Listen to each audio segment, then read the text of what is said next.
Magandang araw! Sama-sama tayong matuto sa Teacher Sal Learning Resource Channel. Araling Panlipunan 6, Term 1, Week 2. Ang ating paksa ay Himagsikang Pilipino, Pagsisimula ng Himagsikang Pilipino, 1896 to 1897. Sigaw sa Pugadlawin, Mga Labanan. Para sa layunin ng ating aralin, nasusuri ang mga pangyayaring naganap sa panahon ng Himagsikang Pilipino, 1892 to 1896. Natutukoy ang mga pangunahing kaganapan sa pagsisimula ng Himagsikang Pilipino, 1896 to 1897. Nasusuri ang mga mahalagang pangyayari ng mga labanan sa panahon ng Himagsikang Pilipino, labanan sa Pugadlawin, labanan sa Binakayan, labanan sa Zabote Bridge, labanan sa Pasong Santol. Gawain bilang 1, busa kaalaman. Ano ang iyong nalalaman tungkol sa sumusunod na mga salita o pahayag? Sanduguan. Pagtatag ng katipunan. Layunin ng katipunan. Pamunuan ng katipunan. Paglaganap ng katipunan. Balangkas ng katipunan.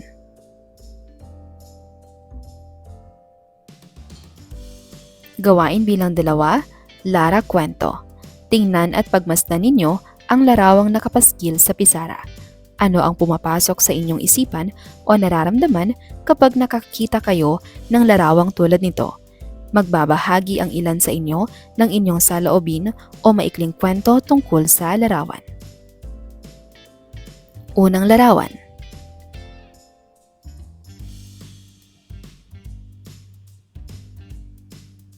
Ating alamin ang mga ibig sabihin ng mga sumusunod na salita. Espiya, tiktik, tao na sekreto o patagong sumusubaybay sa gawain ng ibang tao o pangkat. Himagsikan, pag-aalsa o pagre-rebelde ng taong bayan laban sa pamahalaan dahil sa pagtutol o pagtanggi sa pamamalakad ng mga awtoridad o mga may katungkulan. Sedula, isang uri ng dokumento ng identifikasyon o pagkakakilanlan o pambuwis. Kaugnay na paksa bilang 1, sigaw sa Pugadlawin. Gawain bilang 3, manood at matuto. Panoorin ninyo ang video tungkol sa mahalagang kaganapan sa sigaw ng Pugadlawin. Pagkatapos mapanood, sagutin ninyo ang mga gabay na tanong na ibibigay ko. Narito ang YouTube link.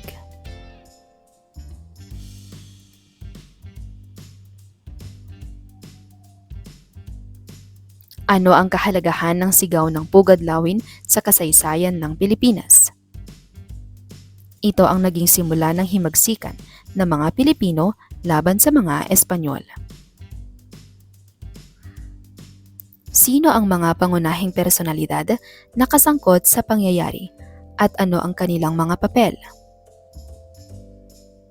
Si Andres Bonifacio ang namuno sa katipunan at sa pag-aaklas laban sa Espanya. Ano ang mga pangyayari na humantong sa pag-aaklas sa Pugadlawin? Nalaman ng mga Espanyol ang lihim ng katipunan kaya nagpasya ang mga Pilipino na lumaban. Paano tumugon ang mga awtoridad ng Espanya sa rebelyon na nagsimula sa sigaw ng Pugadlawin? Hinuli at pinarusahan nila ang mga kasapi ng katipunan. Ano ang epekto ng Cry of Pugadlawin sa pananaw ng mga Pilipino sa pananakop ng Espanya? Mas maraming Pilipino ang nagnanais ng kalayaan. Paano nakaimpluwensya ang sigaw ng Pugadlawin sa takbo ng Rebolusyong Pilipino? Pinalakas nito ang laban ng mga Pilipino para sa kalayaan. Ano ang mga agad na bunga ng pag-aaklas sa Pugadlawin? Nagsimula ang labanan ng mga Pilipino at Espanyol sa iba't ibang lugar. Paano nakapag-udyok ang Cry of Balintawak sa mga Pilipino na sumapi sa revolusyon laban sa pananakop ng Espanya? Naging inspirasyon ito sa mga Pilipino na makiisa sa himagsikan. Ano ang mga layunin ng Katipunan at paano nagtugma ang sigaw ng Pugadlawin sa mga layuning ito? Layunin ng Katipunan ang kalayaan ng Pilipinas at ipinakita ito sa pag-aaklas sa Pugadlawin. Paano ginugunita ang sigaw ng Pugadlawin sa Pilipinas ngayon at bakit ito pa rin ay naaalala? Ginugunita ito bilang mahalagang bahagi ng paglaban ng mga Pilipino para sa kalayaan. Kaugnay na paksa bilang 2, mga labanan. Alamin natin, ang unang maliit na sagupaan ng mga Pilipino at Espanyol ay nangyari noong Agosto 25 to 26, 1896 sa mga lugar na sakop na ngayon ng lungsod ng Quezon, Caloocan at Malabon. Gawain bilang 3, sulat-mulat. Basahin ang mga meta cards sa loob ng sobre tungkol sa mahalagang labanan noong 1896 to 1897. Makipag-usap at magbahagi ng inyong pagninilay sa grupo sa loob ng 15 minuto. Pagkatapos, ilahad sa klase ang nilalaman ng inyong sobre gamit ang graphic organizer. Meta card number 1, labanan sa Binakayan. Ang labanan ng Binakayan noong Nobyembre 9 hanggang 11, 1876 ay ang tinitingnan na unang malakihang panalo ng mga Pilipino laban sa mga Kastila na bahagi ng himagsikang Pilipino.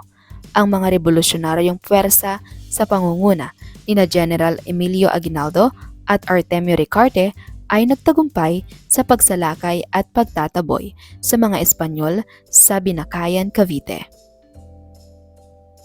Ang labanan ay nangyari sa Kawit, Noveleta, Imos, Bacoor, Lalawigan ng Cavite. Matapos ang labanan, itinatag ng mga revolusyonaryo ang kanilang pamahalaan sa naturang lugar. Ang tagumpay na ito ay nagdulot ng pagtaas ng moral at pag-asa sa mga Pilipino na maaari nilang mapanatili ang kanilang kalayaan mula sa mga dayuhang mananakop. Ang labanan ng Binakayan ay nagbigay inspirasyon sa iba pang revolusyonaryong kilusan sa Pilipinas at nagpatuloy sa pag-unlad ng himagsikan laban sa Espanya. Meta card bilang 1, labanan sa Binakayan. Pagninilay-nilay. Ano ang labanan sa Binakayan at ano ang kahalagahan nito sa kasaysayan ng Pilipinas? Sino ang mga pangunahing personalidad na kasangkot sa labanan sa Binakayan at ano ang kanilang mga papel? Ano ang mga pangyayari o kalakaran na humantong sa pagkakaroon ng labanan sa Binakayan? Paano natapos ang labanan sa Binakayan at ano ang mga bunga nito? Ano ang epekto ng labanan sa Binakayan sa takbo ng himagsikang Pilipino at sa laban para sa kalayaan ng Pilipinas? Meta card bilang 2, labanan sa Zabote Bridge. Sa labanan ng Zabote Bridge noong Pebrero 17, 1897, nangyari ang matinding tunggalian sa pagitan ng mga revolusyonaryo sa pangunguna ni General Emilio Aguinaldo at ang mga Espanyol sa Zabote, Cavite. Sa labanang ito, nagtagumpay ang mga revolusyonaryo sa pagpigil sa pag-atake ng mga Espanyol at sa pagtanggap ng mga suporta mula sa mga Pilipinong nanindigan para sa kalayaan. Ang labanan ng Zabote Bridge ay naging mahalagang bahagi ng himagsikang Pilipino na nagpakita ng determinasyon ng mga Pilipino na lumaban para sa kanilang kalayaan laban sa pananakop ng Espanya. Ano ang naganap sa labanan ng Zabote Bridge at ano ang kahalagahan nito sa kasaysayan ng Pilipinas? Sino ang mga pangunahing personalidad na kasangkot sa labanan at ano ang kanilang mga papel? Ano ang mga pangyayari o kalakaran na humantong sa pagkakaroon ng labanan ng Zabote Bridge? Paano nagtagumpay ang mga revolusyonaryo sa labanan? Ano ang naging resulta ng kanilang tagumpay? Paano naapektuhan ang takbo ng himagsikang Pilipino matapos ang labanan ng Zabote Bridge? Labanan sa Pasong Santol. Sa labanan sa Pasong Santol noong April 19, 1897 sa Bacoor, Cavite, nagtagumpay ang mga revolusyonaryo sa pagtatanggol laban sa pagsalakay ng mga Espanyol. Pinamunuan ni General Emilio Aguinaldo at iba pang leader ng Katipunan ang labanang ito. Ipinakita ng labanan ang determinasyon ng mga Pilipino na lumaban para sa kalayaan laban sa pananakop ng Espanya. Matapos ang labanan, nagkaroon ng dagdag na lakas at inspirasyon ang mga Pilipino sa kanilang laban para sa kasarinlan. Sa labanang ito, namatay ang nakatatandang kapatid ni Emilio Aguinaldo na si General Crispulo Aguinaldo dahil sa matinding sugat na natamo niya. Ano ang labanan sa Pasong Santol at ano ang kahalagahan nito sa kasaysayan ng Pilipinas? Sino ang mga pangunahing personalidad na kasangkot sa labanan sa Pasong Santol at ano ang kanilang mga papel? Ano ang mga pangyayari o kalakaran na humantong sa pagkakaroon ng labanan sa Pasong Santol? Paano natapos ang labanan sa Pasong Santol at ano ang mga bunga nito? Ano ang epekto ng labanan sa Pasong Santol sa takbo ng himagsikang Pilipino at sa laban para sa kalayaan ng Pilipinas?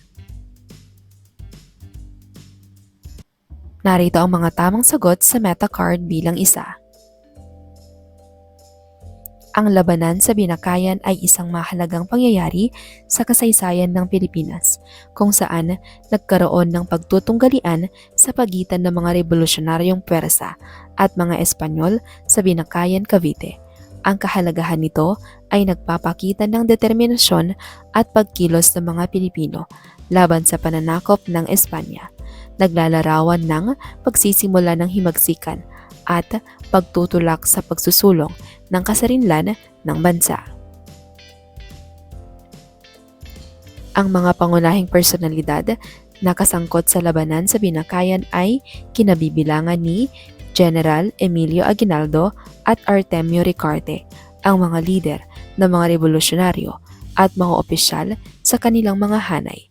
Ang kanilang papel ay ang pag-oorganisa at pagtutok ng kanilang puwersa sa pagsalakay at pagpapalaya sa Binakayan mula sa kontrol ng mga Espanyol.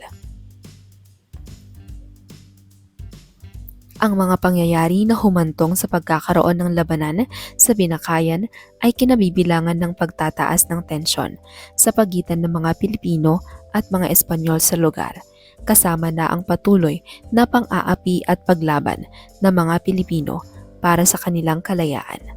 Ang pagsusulong ng himagsikan sa mga probinsya at pagtatag ng mga revolusyonaryong pwersa ang nag-udyok sa pagkakaroon ng labanan sa Binakayan.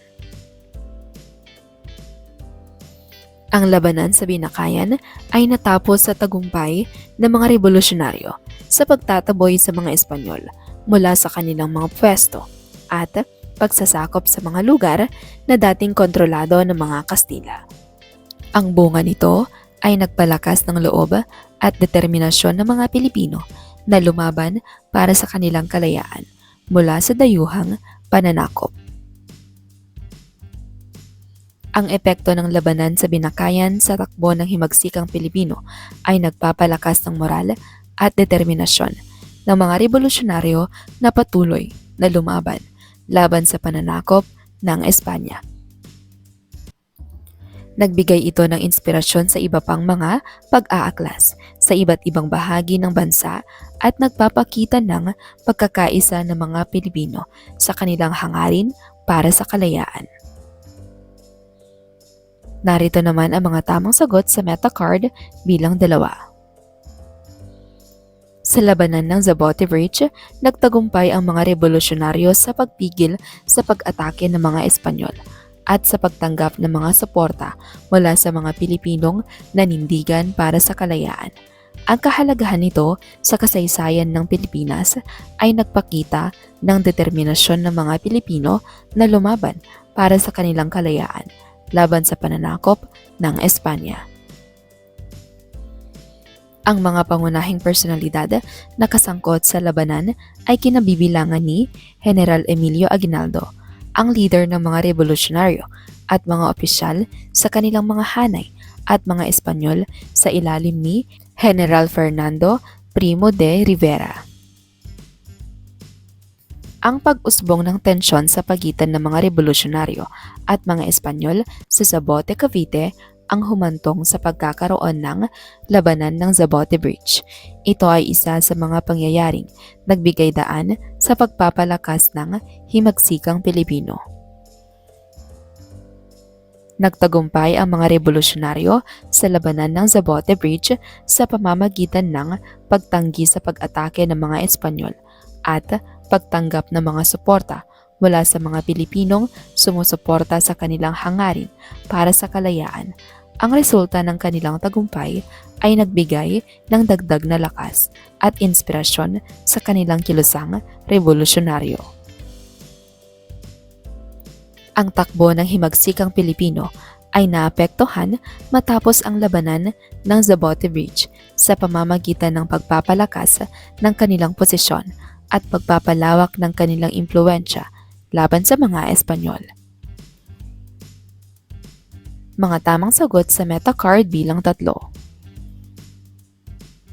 Ang labanan sa Pasong Santol ay isang tunggalian na naganap noong April 19, 1897 sa Bacoor, Cavite, kung saan nagtagumpay ang mga revolusyonaryo sa pagtutol sa pagsalakay ng mga Espanyol. Ang kahalagahan nito ay nagpakita ng determinasyon ng mga Pilipino na lumaban para sa kanilang kalayaan laban sa pananakop ng Espanya. Kasama sa mga pangunahing personalidad na kasangkot sa labanan ang mga lider ng revolusyonaryo sa Cavite, kabilang si General Emilio Aguinaldo at ang kanyang mga kasamahan sa Katipunan. Sila ang nagbigay ng direksyon at liderato sa mga revolusyonaryo sa pagtatanggol ng Pasong Santol laban sa mga Espanyol. Ang mga pangyayaring nag-udyok sa pagkakaroon ng labanan sa Pasong Santol ay kinabibilangan ng patuloy na pagsasagawa ng mga revolusyonaryo ng mga operasyong militar upang pataasin ang moral at palakasin ang kanilang posisyon laban sa mga Espanyol sa Cavite. Ang labanan sa Pasong Santol ay natapos sa tagumpay ng mga revolusyonaryo sa pagtataboy sa mga Espanyol mula sa kanilang mga pwesto. Ang tagumpay na ito ay nagbigay ng dagdag na lakas at inspirasyon sa mga Pilipino sa kanila laban para sa kalayaan. Ang labanan sa Pasong Santol ay nagpapakita ng patuloy na pag-usbong ng revolusyon laban sa Espanya at nagbigay inspirasyon sa mga Pilipino na patuloy na lumaban para sa kanilang kalayaan. Ito ay nagpakita ng katatagan ng mga revolusyonaryo sa Cavite at nagpalakas ng loob ng mga Pilipino sa kanilang hangarin para sa kasarinlan. Pabaong pagkatuto. Balikan ang mga napag-aralan tungkol sa pagsisimula ng himagsikang Pilipino noong 1896 hanggang 1897. Gumawa ng storyboard at isulat dito ang mga kaalamang iyong natutuhan tungkol sa aralin. Mga labanan sa pagsisimula ng himagsikang Pilipino 1896 to 1897. Isulat kung saan ito naganap, kailan naganap, pinuno, mahalagang pangyayari at wakas.